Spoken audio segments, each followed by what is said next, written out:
আপনারা দেখছেন 21 টেলিভিশন।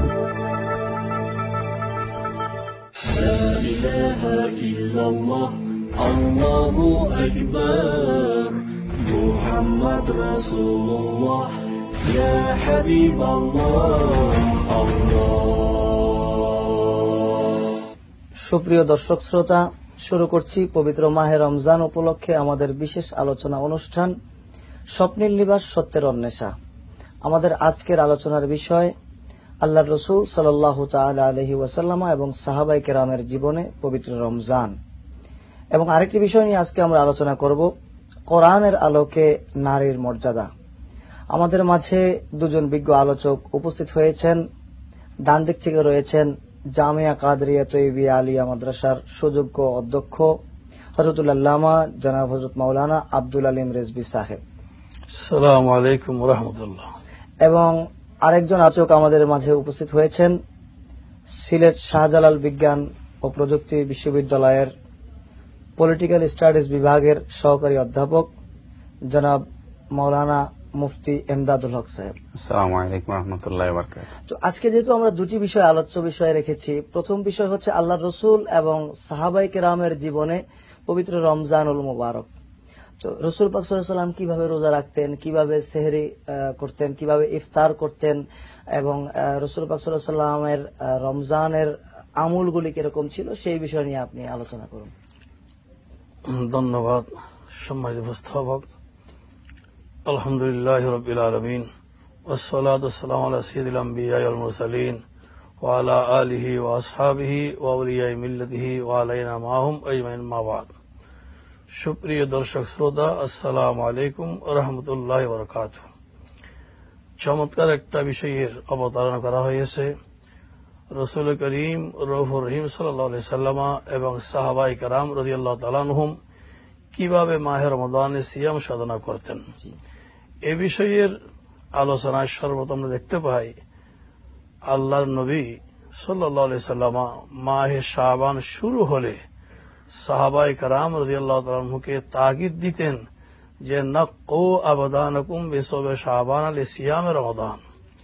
এই আমার সাহাবীরা, তোমরা বেশি বেশি নফল রোজা পালন করে মাহে শাবানে তোমাদের দেহকে পবিত্র পরিশুদ্ধ করো, যাতে মাহে রমাদানের এক মাস ব্যাপী সিয়াম পালন নির্বিঘ্নে সুন্দর সুষ্ঠুরূপে যথাযথভাবে যেন আদায় করা হয়।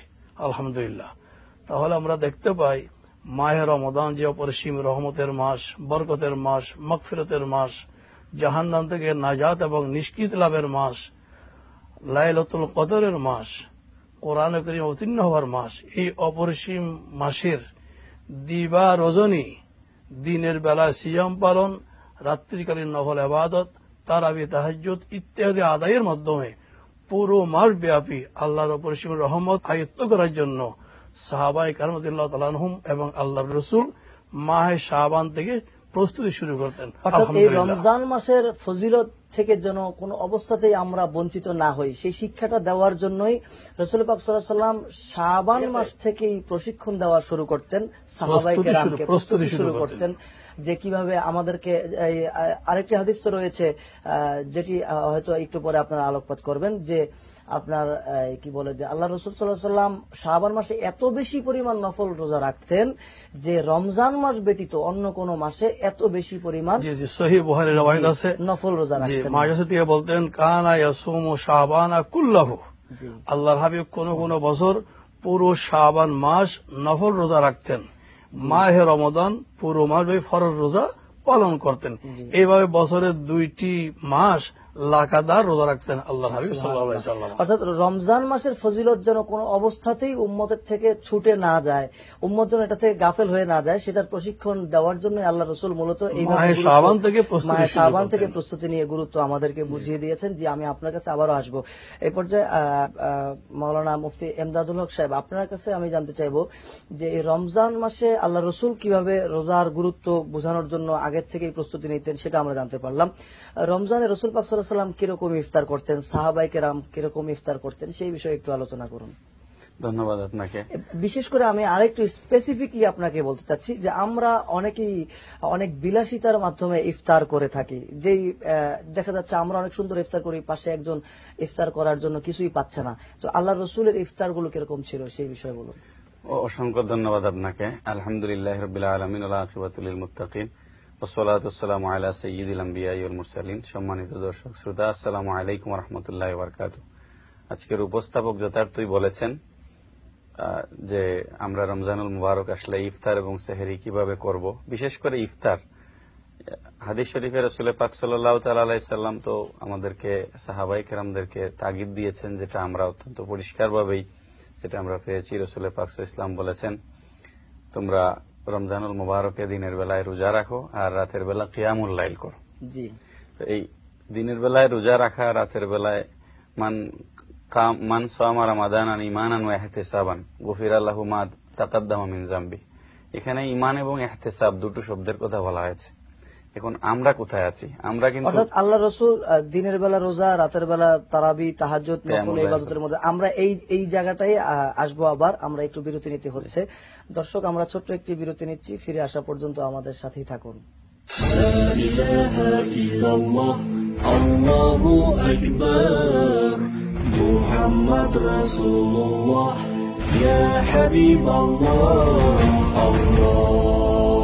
2016 সালের এসএসসি পরীক্ষায় উত্তীর্ণ সকল শিক্ষার্থী, অভিভাবক ও শুভানুধ্যায়ীদের বিএসডি ক্যামব্রেন এডুকেশন গ্রুপের পক্ষ থেকে জানাচ্ছি আন্তরিক শুভেচ্ছা ও প্রাণঢালা অভিনন্দন। বিএসডি ক্যামব্রেন এডুকেশন গ্রুপ দেশব্যাপী শিক্ষা সফর, সংবর্ধনা ও স্কলারশিপের আয়োজন করেছে এবং সংবর্ধনায় অংশগ্রহণকারী মেধাবী শিক্ষার্থীরা স্কলারশিপের মাধ্যমে ক্যামব্রেন কলেজে অধ্যয়নের সুযোগ পাবে। বিস্তারিত পত্রিকা দেখুন।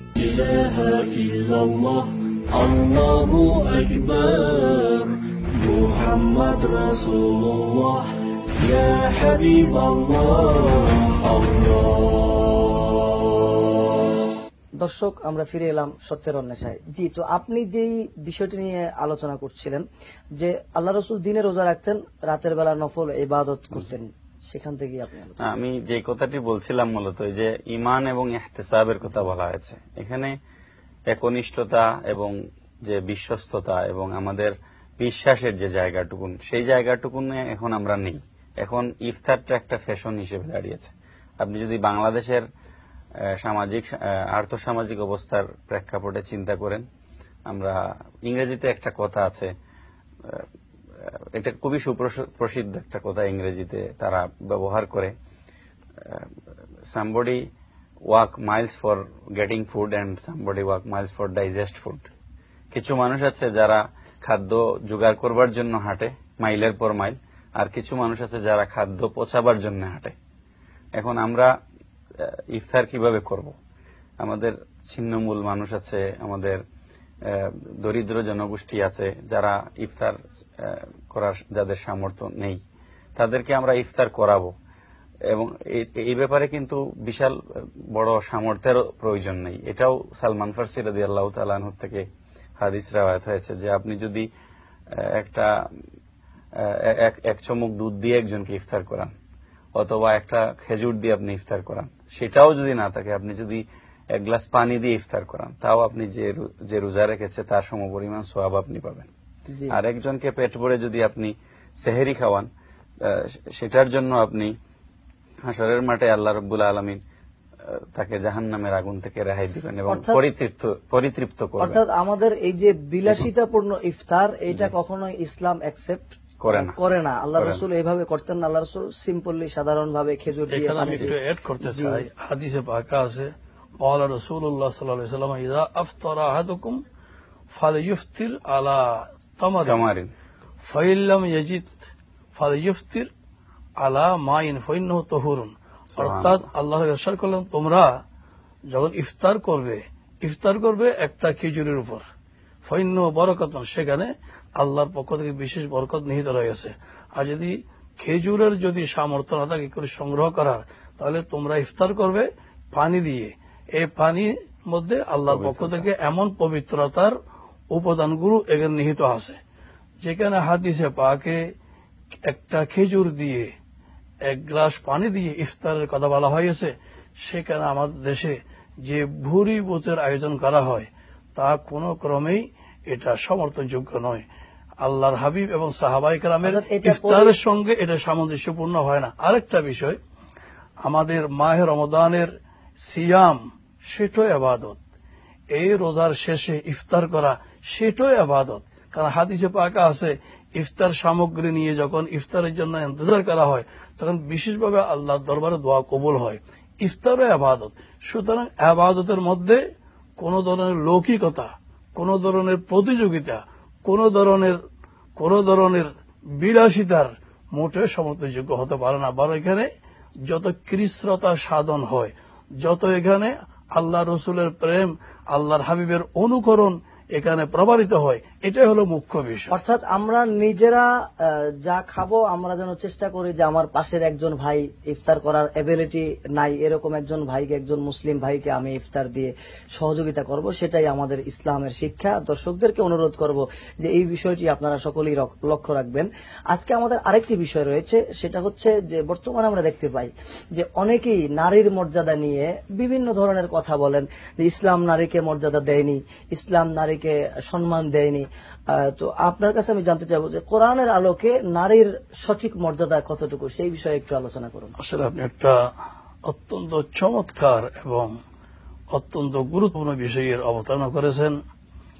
আসলে যারা ইসলাম নারীদেরকে গৃহবন্দী করার বা তাদেরকে নিয়ন্ত্রণ করার যে অববাদগুলো দেয়া হচ্ছে, কোরআনে কারীমের বিধানাবলী এবং হাদিসে পাকের নির্দেশনাবলীর পর তাদের যথাযথ অবগতি নেই বলে তারা হয়তো ইসলাম বিদ্বেষীদের মুখে শোনা এ সমস্ত অপবাদ দিয়ে থাকে।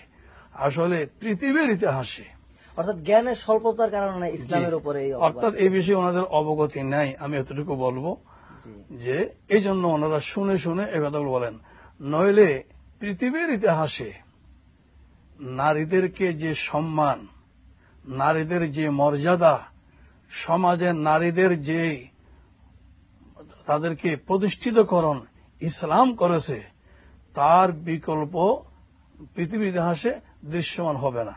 যেমন কোরআনে কারীমে আল্লাহ পাক ইরশাদ করেছেন যে আলাহুন্না মিসলুল্লাযী আলাইহিন্না বিল মারুফ।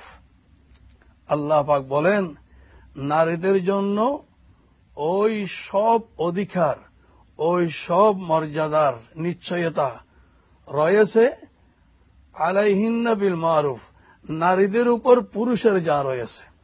অর্থাৎ নারীদের অধিকার পুরুষের উপর যা রয়েছে, পুরুষের অধিকার নারীদের উপর তা রয়েছে। আলহামদুলিল্লাহ। বিরতি নিতে হচ্ছে, আমরা আবার এখান থেকে আপনার কাছে আসবো। দর্শক, আমরা ছোট্ট একটি বিরতি নিচ্ছি, ফিরে আসা পর্যন্ত আমাদের সাথেই থাকুন। لا إله إلا الله الله أكبر محمد رسول الله يا حبيب الله الله 2016 সালের এসএসসি পরীক্ষায় উত্তীর্ণ সকল শিক্ষার্থী, অভিভাবক ও শুভানুধ্যায়ীদের ডিএসডি ক্যামব্রেন এডুকেশন গ্রুপের পক্ষ থেকে জানাচ্ছি আন্তরিক শুভেচ্ছা ও প্রাণঢালা অভিনন্দন। ডিএসডি ক্যামব্রেন এডুকেশন গ্রুপ দেশব্যাপী শিক্ষা সফর, সংবর্ধনা ও স্কলারশিপের আয়োজন করেছে এবং সংবর্ধনায় অংশগ্রহণকারী মেধাবী শিক্ষার্থীরা স্কলারশিপের মাধ্যমে ক্যামব্রেন কলেজে অধ্যয়নের সুযোগ পাবে। বিস্তারিত পত্রিকা দেখুন। الله أكبر محمد رسول الله يا حبيب الله الله।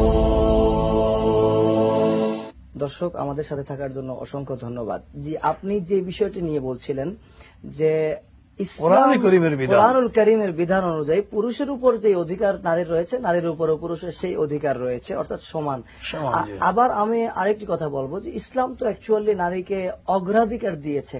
যেমন আমরা দেখতে পাই যে আল্লাহ রসুল সাল্লাল্লাহু তাআলা আলাইহি ওয়াসাল্লাম মক্কায় যখন জীবন্ত নারীদেরকে মেরে ফেলা হতো, সেই জীবন্ত নারী হত্যা বন্ধ করেছেন, সেটা আল্লাহ রসুল করেছেন। অর্থাৎ ইসলাম সেই শিক্ষা, অর্থাৎ জাহেলি যুগে বর্বর আরবদের মাঝে যে সমস্ত কুসংস্কার ছিল, নারীর জন্ম নেয়া বড় লজ্জার বিষয় ছিল সামাজিকভাবে। আপনি জানেন কোরআন কারীমে আছে ওয়াইদাল মাউউদাতু সুইলাত, যে কন্যা সন্তান জন্ম লাভ করলে বাবা স্বয়ং সেই সন্তানকে মাটির মধ্যে জীবিত পুঁতে ফেলত। এই এমনকি আছে ওয়াইদা বুশিরা আহাদুহুম বিল উনসা যাল্লা ওয়াজহুহু মুসওয়াদ্দান ওয়া হুয়া কাযীম, যখন বাবাকে সুসংবাদ দেওয়া হয় তোমার ঘরে একটা কন্যা সন্তান জন্ম নিয়েছে, সঙ্গে সঙ্গে তার চেহারা ম্লান হয়ে যেত এবং সে অত্যন্ত ক্ষুব্ধ হয়ে যেত। সেই আরবদের মাঝে, সেই আরবদেরকে নিয়ে আল্লাহর হাবিব নারীর মর্যাদা দিতে দিতে এমন উন্নত এবং এমন শ্রেষ্ঠত্বের আসনে নারীদের পৌঁছিয়েছেন যে সমাজে পুরুষের অধিকারের পাশাপাশি নারীর অধিকার রয়েছে। তবে হ্যাঁ, কিছু কিছু বিষয় আছে, এগুলো জাগতিক সামাজিক ভারসাম্য রক্ষার জন্য, যেমন মসজিদের ইমামত এবং পরিবারের অভিভাবক এবং নবী হওয়া, রসুল হওয়া, এগুলো আল্লাহ পাক পুরুষদের জন্য রিজার্ভ রেখেছেন জাগতিক ভারসাম্য রক্ষার জন্য। নইলে এছাড়া সকল ক্ষেত্রে নারীদের যে মর্যাদা দেওয়া হয়েছে, সহিহ বুখারী শরীফে আছে, আল্লাহ নবীর দরবারে একজন সাহাবী এসে গেছেন, ইয়া রাসূলুল্লাহ, যে আমার উপর মা আহাক্কু বিহুসনি সাহাবতি আলাইয়া, মান আহাক্কু বিহুসনি সাহাবতি আলাইয়া, আমার উপর সর্বাধিক কার অধিকার, কার হক আমার রয়েছে? উম্মুকা, বলেন তোমার মা। এইভাবে পরপর 3 বার জিজ্ঞাসাবাদে আল্লাহ নবী বললেন, তোমার উপর সর্বাধিক অধিকার, কর্তৃত্ব, হক তোমার ভাইয়ের। চতুর্থ প্রশ্নে বললেন আবুকা, তাহলে বাবার চেয়ে মায়ের অধিকার সন্তানের উপর 3 গুণ বেশি। এবং হাদিসে পাকও আছে, বাবার থেকে মাকে আল্লাহ রাসূল সাল্লাল্লাহু আলাইহি ওয়াসাল্লাম 3 গুণ বেশি মর্যাদার আসন দিলেন, সেক্ষেত্রে অধিকার না অগ্রাধিকার দিয়েছেন। আরো আছে, আল জান্নাতু তাহাতা আকদামিল উম্মাহাত বলেছেন, যে জান্নাত মায়ের পদতলে। আলহামদুলিল্লাহ, সুবহানাল্লাহ। তো মায়ের পায়ের নিচে জান্নাত, এটা হচ্ছে আল্লাহ রাসূলের শিক্ষা। আমি আসবো আবার আপনার কাছে। এবার মাওলানা মুফতি এমদাদুল হক, আপনার কাছে আমি জানতে চাইবো যে বর্তমান প্রেক্ষাপটে ইসলামিক শিক্ষা, ইসলামিক যে নারীর মর্যাদা আছে, সেই বিষয়টি যদি সকলকে জানিয়ে দেওয়া হয়, তারপরেও কি আপনি মনে করেন যে ইসলামের প্রতি কারো আক্রোশ থাকবে বা ভুল বোঝাবুঝি থাকবে? অবশ্যই না। আমি এখানে অন্য একটা বিষয় অবতারণ করতে চাই। যেমন ধরেন কোরআনুল কারীম, এটা নিয়ে কিন্তু ওইভাবে পড়াশোনা নেই। কোরআন শরীফে 114টি সূরা রয়েছে, এর মধ্যে একটি সূরা আলাদা, সূরাতুন নিসা, যেটা পুরুষের জন্য কোন সূরা কোরআনুল কারীমে সূরাতুর রিজাল নাই, আছে সূরাতুন নিসা। এবং সেখানে আল্লাহ কি বলছেন, ইয়া আইয়ুহান নাসু তাকু রাব্বাকুমুল্লাযী খালাকাকুম মিন নাফসিন ওয়াহিদাতিন ওয়া খালাকা মিনহা যাওজাহা ওয়া বাসসা মিনহুমা রিজালান কাসীরান ওয়া নিসা। এই আয়াতগুলোকে যদি আমরা ব্যাখ্যা বিশ্লেষণ করি, নারী পুরুষের কোনো ব্যবধান, হুজুর যেটি বলেছেন যে জাগতিক ভারসাম্য, এখানে জাগতিক ভারসাম্য বলতে আমাদের কবি নজরুলের ভাষায় সাম্য প্রতিষ্ঠা অবশ্যই করতে হবে, কিন্তু আমাদের শারীরিক কাঠামোর কারণে বা আমাদের দায়িত্ব, যেটা রেসপন্সিবিলিটি, সেই দায়িত্বের কারণে নারী পুরুষ কখনো, যেমন একজন পুরুষের পক্ষে সন্তান ধারণ করা সম্ভব নয়, সেটা আল্লাহ রাব্বুল আলামিন নারীকে দিয়েছেন, যেমন নবুয়তের দায়িত্ব একজন পুরুষকে দিয়েছেন, হুজুর যেটা বললেন। 1948 সালে সিডো সনদ হয়েছে, CEDAW, convention for the elimination of all discrimination against women, যেটা জাতিসংঘের মাধ্যমে হয়েছে। তো সেটা তো এই কয় বছর, 1948, আজকে থেকে কত বছর আগে। কিন্তু রাসূল পাক সাল্লাল্লাহু আলাইহি ওয়াসাল্লাম সেই মদিনার সনদে 622 খ্রিস্টাব্দে নারীদের অধিকারের কথা বলেছেন। রাসূল পাক সাল্লাল্লাহু আলাইহি ওয়াসাল্লাম বিদায় হজ্জের ভাষণে পরিষ্কার করে নারীদের সাথে কিরকম আচরণ করতে হবে, অর্থাৎ সর্বোপরি আমরা যেটা জানি যে আল্লাহ রাসূল সর্বক্ষেত্রে নারীদেরকে মর্যাদা দিয়েছেন, সম্মান দিয়েছেন, অবহেলা করেননি, বরং মা হিসাবে সর্বক্ষেত্রে সর্ব অবস্থায় নারীদেরকে আল্লাহ রাসূল বেশি সম্মান দিয়েছেন, যেটা পুরুষদের ক্ষেত্রে অনেকাংশেই আল্লাহর হকের পরে মা বাবার হকের কথা বলা হয়েছে, মা বাবার স্থানের কথা বলা হয়েছে। ভাইয়ের সম্পত্তির মধ্যে নারীর অধিকার, স্বামীর সম্পত্তির মধ্যে নারীর অধিকার, অর্থাৎ উভয় জায়গার সম্পত্তিতে নারীর অধিকার, জি, উভয় জায়গার মধ্যে নারীর অধিকার দিয়েছেন। সুতরাং ইসলাম সর্বক্ষেত্রে নারীকে অগ্রাধিকার দিয়েছে। আমরা অনুষ্ঠানের একেবারে শেষ পর্যায়ে চলে এসেছি। আপনাদের উভয়কে আজকে আমাদের এই অনুষ্ঠানের সময় দেওয়ার জন্য একটা বিষয় বলতে চাই। হযরত রাবিয়া বসরিয়ার সামনে একজন মহান আল্লাহর ওলি, বিশ্ববিশ্রুত রাবিয়া বসরিয়ার সামনে পুরুষের অনেক গুণাগুণ বর্ণনা করা হচ্ছিল, যে পুরুষরা নবী হন, পুরুষরা ওলি হন, পুরুষরা রাষ্ট্রনায়ক ইত্যাদি ইত্যাদি। উনি বললেন সকল পুরুষের মা হন মহিলা, সুবহানাল্লাহ। জি নবী হন, অর্থাৎ রসুল হন। সর্বক্ষেত্রে নবীদের মা হচ্ছেন মহিলা, নবীদের মা পুরুষদের হওয়ার ক্ষমতা নাই, অলিদের মাও পুরুষদের হওয়ার ক্ষমতা নাই। আপনাদের উভয়কে আজকে আমাদের এই অনুষ্ঠানে সময় দেওয়ার জন্য অসংখ্য ধন্যবাদ। আপনাকে ধন্যবাদ। দর্শক, আমাদের সঙ্গে এতক্ষণ থাকার জন্য অসংখ্য ধন্যবাদ জানিয়ে এবং আগামীকালকে একই সময় একই চ্যানেলে আমাদের অনুষ্ঠানকে দেখার আহ্বান জানিয়ে আজকের জন্য বিদায় নিচ্ছি। আসসালামু আলাইকুম ওয়া রাহমাতুল্লাহি ওয়া বারাকাতুহু। لا إله إلا الله الله أكبر محمد رسول الله يا حبيب الله الله لا إله إلا الله الله أكبر محمد رسول الله يا حبيب الله الله